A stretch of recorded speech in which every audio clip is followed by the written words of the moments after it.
मराठा आरक्षणाबाबत सर्वात मोठी बातमी समोर आली आहे। 15 फेब्रुवारीला विशेष अधिवेशनाची घोषणा। मराठा आरक्षणाबाबत सर्वात मोठी बातमी समोर येत आहे। येत्या 15 फेब्रुवारी रोजी मराठा आरक्षणासाठी विधिमंडळाचं विशेष अधिवेशन बोलावण्यात आले आहे। या अधिवेशनात मराठा आरक्षणासंदर्भात मोठा निर्णय होण्याची शक्यता आहे।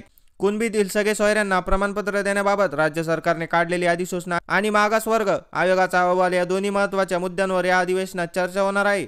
त्यामुळे या अधिवेशनातून मराठा समाजाला आरक्षण मिळणार याकडे राज्याचं लक्ष असणार आहे। मनोज जरांगे पाटील यांनी मराठा आरक्षणासाठी उभारलेल्या लढ्यानंतर राज्य सरकारने कुणबीतील सगळे सोयऱ्यांना प्रमाणपत्र देण्यासंदर्भात सर्व अटी मान्य केल्या होत्या। तसेच या संदर्भात एक अधिसूचना देखील सरकारने जारी केली होती। यावर राज्यातील नागरिकांकडून सूचना आणि आक्षेप मागवण्यात आले होते।